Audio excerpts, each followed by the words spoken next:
বাংলা সিনেমার জনপ্রিয় তারকা শাকিব খান আসন্ন বিপিএলে ঢাকার টিম কিনেছেন। খবরটি পুরনো, তবে এবার জানা গেল সেই দলের নাম ঢাকা ক্যাপিটালস। আর এটি নিয়ে মাঠে থাকছেন ঢাকাই ছবির কিং খান।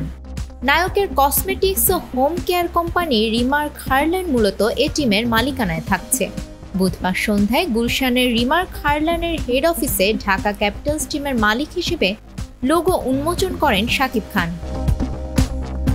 আরও উপস্থিত ছিলেন প্রতিষ্ঠানটির এক্সিকিউটিভ ডিরেক্টর চিত্রনায়ক মামুনুল হাসান ইমন, ঢাকা ক্যাপিটালসের সিইও আতিক ফাহাদ সহ অনেকে। শাকিব খান বলেন, আসন্ন বিপিএলে আমাদের টিমের নাম সাজেস্ট করতে দেশ বিদেশের আমার ভালোবাসার মানুষ এবং ক্রিকেট প্রেমীরা অনেক রেসপন্স দিয়েছেন, যা দেখে সত্যি উচ্ছ্বসিত হয়েছি। তাই সবার মতামতকে প্রাধান্য দিয়ে আমাদের টিমের নাম চূড়ান্ত করা হয়েছে ঢাকা ক্যাপিটালস।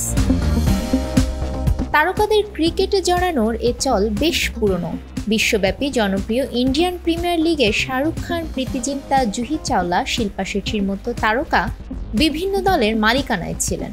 11তম বিপিএলের আসরের দেশের প্রথম চিত্র তারকা হিসেবে বিপিএলে ক্রিকেট টিম কিনলেন শাকিব খান। নিউজ ডেস্ক, আমাদের সময়।